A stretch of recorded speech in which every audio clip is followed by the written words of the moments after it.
Hello and welcome to Terror Talk. Today we have Joe Miera with us, and we are going to discuss the original 1978 Boogeyman classic, Halloween. Hello, Joe. How are you? I'm doing good. And yourself? I'm doing great. Weather's changing here. It's getting a little bit cooler. October's around the corner, and look at that bring. There's a Boogeyman, and a lot of good classic movies, including Halloween. So what is it about Halloween, the original 1978 Halloween? What is it about Halloween that makes that your favorite movie? Yeah, so with Halloween, like my own personal opinion, I feel it's like the perfect movie. I know a lot of people talk about that there's there's a lot of plot holes, or what about this and this, but just everything about it, I don't know, it just feels perfect to me whenever I watch it. It's one of those movies that I watch every year on Halloween night. That's how I close out my Halloween season. I was watching that before bed. Tradition. Yeah. Absolutely. Yeah. And I have to agree with you. Everything about it is perfect. It feels like childhood. When you grow up watching that and you watch it, it takes you back and makes you get all those feels. Right, exactly. And I remember when I first got Halloween, I went with my mom to a store, kind of like, I don't know if they have Big Lots in your area or something like that. It's I think there was a different name back then, but it was I was about 8 or 9, and they had a 3-pack of Halloween 1, 2, and 3 on VHS. And it was like $5, something real cheap, nice. And my mom, I asked her, can I get this? And she was like, oh yeah, sure, because she's a horror movie fan, so she was all for it, and so that was the first time I ever, got it. One of my first many copies, because it's been released so many times on different formats. But it's so this when I first watched it was probably around 8 or 9, and Michael Myers it's just a mask, it's so emotionless and everything. Yes. Yeah. It's totally scary, and then the music, John Carpenter's score on that is just perfect. It is. I don't know. It is. It's iconic. Any noise you hear that he makes on those keyboards or whatever, it's just that's Halloween. It's the only song I know how to play on the piano. Right, yeah, me too. I do that all the time. When Best Buy used to have musical instruments, I'd go and play that on the piano, and people would be looking around like, who's playing the Halloween theme or whatever. But yeah. Yeah, absolutely. His score is incredible. Was the new Firestarter, and you can really get that John Carpenter feel, the classic John Carpenter feel. It's got a little bit of The Thing, it's got a little bit of Halloween, it's got that vibe to it. You said you watched or you around 7 or 8 years old, and that your mother likes horror. Do you have anyone else in your family that loves horror? Is it a generational hereditary love? Yeah, it's funny because my mom used to work at Blockbuster when I was that age. She worked there probably for about 5 years, and I would always be up and down the horror aisle, looking at all their cool VHS boxes and going, oh, what's what I'm going to rent today? Because we used to get a free rental every day, and just return it the next day and grab a new one. And so doing that, me and my little sister, she's 7 years younger than me, are now both big horror movie fans. So we're always like, hey, did you see this new movie? Or did you see this new movie? And then, or would, let my mom watch it, and she'd be all happy and everything. So that, I think, that's where my love of horror grew, was from, I think, that Blockbuster aisle or aisles. Yeah. Nothing beats being in the video store and physically touching copies of movies that you have potential of taking home to watch, either for the first time or the 100th time. Exactly, and I think that's where my love of physical media collecting come in. I grew up with it, so now I want my own collection. That I can look at those same boxes and everything. And my daughter now is kind of getting into it because she's kind of bad, but she's 5, going on 6, and that's pretty much when I Perfect watched age. my first first Yeah. horror movie was The Howling at 5. Oh, that's a great movie too. And so she's now starting to. She knows Michael, Jason, Freddy, all the big ones. And I, like my mom, she was very hands-on with things. So like if we would watch a movie, she'd explain after, this is just a movie. That's all makeup effects. This is how they do things. This way, I wasn't like super scared and that sort of thing. So I do the same thing with my daughter. So I showed her a couple videos on YouTube of them putting like the Freddy makeup on Robert Englund and stuff like that. So I'm like, see, this is how they make Freddy Krueger, or this is how they do this and this. And so she's like, they're getting interested in it now. So she's going to be my little horror buddy with me probably as she gets older. That's great. Yeah, my daughter loves horror too. She was it was kind of forced upon her, but a lot of TV shows are coming back with like a revival or whatever. Halloween, the new Halloween that came out, Halloween Kills. It's got a great reunion of characters from the original. It brings back Lindsay, and it brings back Tommy, and and it's got all these great original characters that are back. How did you feel watching these characters come together again for the first time since '78? Yeah, it was great. I really liked it. And I really, really loved the flashback scenes in the movie. Oh, I did too. Where Absolutely. when the guy they got playing Loomis, like the makeup prosthetics they put on him, like he looked perfect, and he did. The sound, it just like took me back to that first movie, and like seeing him walk around the neighborhood and seeing kind of where Michael went. And I know it's different than Halloween 2 back in '81, but it's kind of still made that. It still had that great feel to it. Like it felt that. Yeah, this is Halloween. This is what would have happened after that first movie. Oh yeah, absolutely. When I was watching it for the first time, part of me wondered, and I knew it wasn't part of the actual footage from the original film, but part of me thought this could be footage from the original film. It looked that good. They did a phenomenal job with the lighting and the camera angles and Dr. Loomis's character and just the whole feel and vibe of that. They could easily slice that in the 1978 movie as an extended new cut. George Lucas isn't the only one who can do that. Carpenter can jump on that bandwagon. Right, exactly. Yeah, and then just seeing like Linda, what's her name, Kyle Richards coming back as Lindsay, and Anthony Michael Hall did very good as Tommy. I know everyone likes Paul Rudd as Tommy from Part 6, but I think he did a really, really good job. And sad to see their fates. Well, I mean, Lindsay's still alive, but spoiler alert. But a lot of I was glad about that too, by the way. Yeah, I was a little worried. So I'm just excited for the new one coming out here. No, it looks from the stills that I've seen, it looks like it's gonna give us something that we're probably gonna keep with us as far as shock and surprise.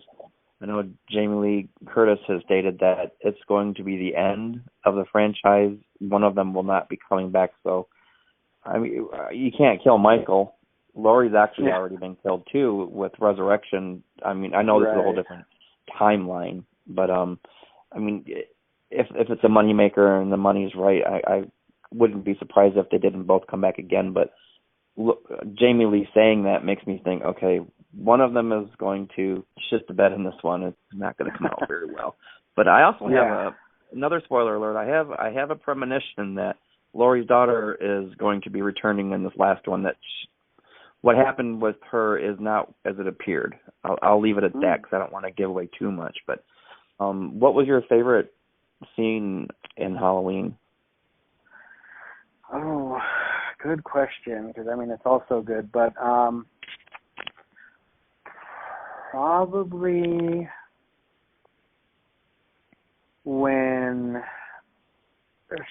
Laurie encounters Michael for the first time in the house, and she's trying to get away, and she's running to all the other houses screaming, asking for help, and how people just shut off their lights and ignore her, and kind of like, unfortunately, that's how the world is, you know.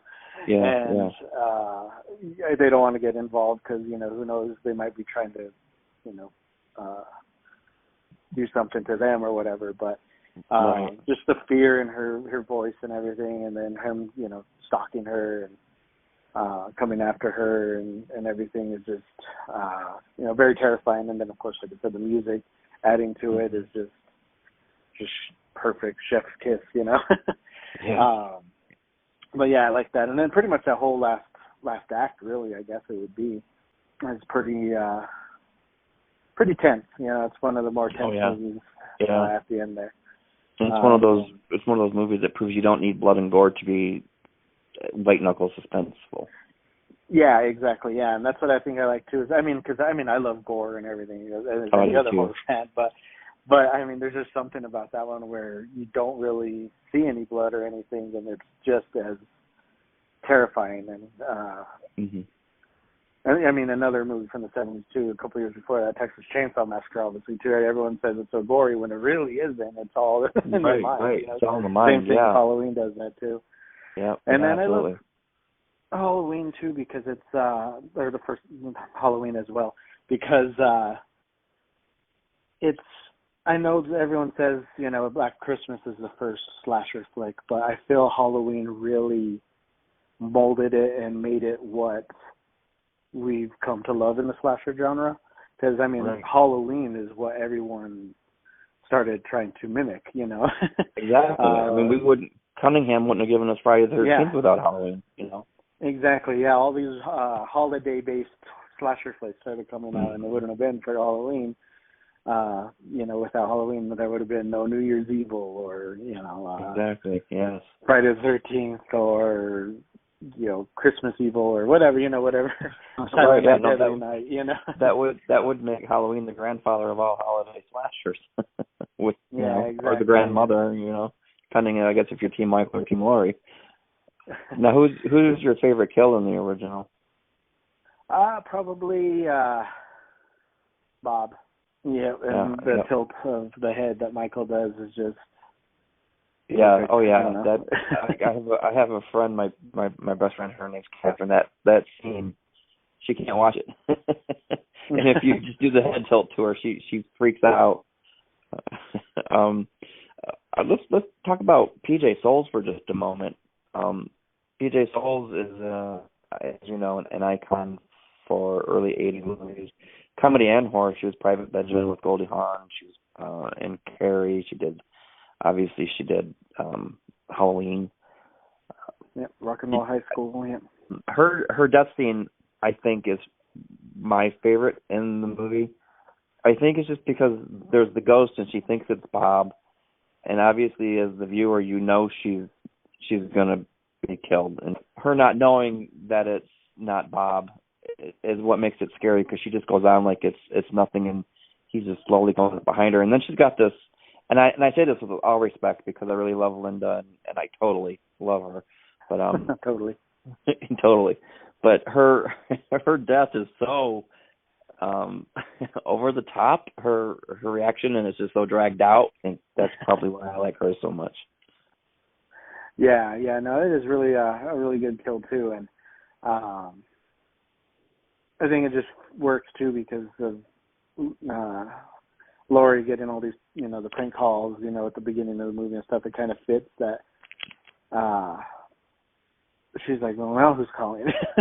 You know, and here's her friend, you know, making I'm dying noises on the other side, and she thinks it's just another joke. So it's kind of alluded to already in the beginning, and they really aced the finish to that plot line there, and and it's just something that, like, how vulnerable she is at the moment. You know, she's wearing the, you know, night shirt or whatever. You know, she's totally exposed, and you know, it's kind of that. She has like nothing to help her. Yeah, absolutely. I love how in the beginning of her day, her biggest fear was, oh my God, did Annie really tell Ben Tramer that I wanted to go out with him? And by the end of the night, she was just glad to be alive. Yeah, it's true. She, went from, nothing, no care in the world to all my friends are dead. yeah, and having to do that face down the boogeyman. And Halloween really did become pretty much the ultimate boogeyman flick, and I don't think it set out to become that, and I don't think it was originally viewed that way, but over the years it's become a boogeyman flick, and I think it's Tommy's line, "You can't kill the boogeyman." I think that's what kind of grew into, this is a movie about the boogeyman killing babysitters on Halloween. No motive, no reason why, yet. Yeah, right, exactly. Everything's a mystery, Now, when part 2 came out and they extended the plot, how did you feel about the sister-brother scenario? When I first watched it, I didn't really... I mean, it made sense just because, he killed their older sister at the beginning of the first one. So kind of, okay, so he's after his family. It made a lot of sense. And right. I now know, Carpenter kind of just did it to kind of move the story forward and didn't really like that plot element afterwards. But, I mean, and gave us, 8 movies in the original continuity and everything. So, I mean, it's, 7 if you take out 3. But it's moves the plot, like I said, it's a plot mover. And it does give some insight on why that's established in the first one. So I don't think it's, like, horrible or anything. I think it did good in my eyes. I don't. Of everything that we've seen in this timeline, with just the original movie and then the new 3, what do you hope to see happen in the final movie in this timeline? I mean, taking away the sister element now in the newer timeline, I mean, it's kind of why. If it's going to be the last one, I mean, I feel it should tell us kind of why everything happened. Because, I mean, if it's going to just end there, I mean, I see no reason why they couldn't say why their paths always seem to meet, and why the reason he keeps going. I mean, not going after her. Like the first one, they were kind of drawn to each other by that doctor and everything, and what's his name, Sartain or whatever his name was. And so it wasn't like he wasn't going after her per se. It just happened to their paths crossed, and he maybe remembered her and everything. So it's kind of that started that whole thing, but now it's kind of him going after the rest of it, like her daughter and granddaughter and that sort of thing. So it's kind of like, what's fueling that? What's fueling? Right.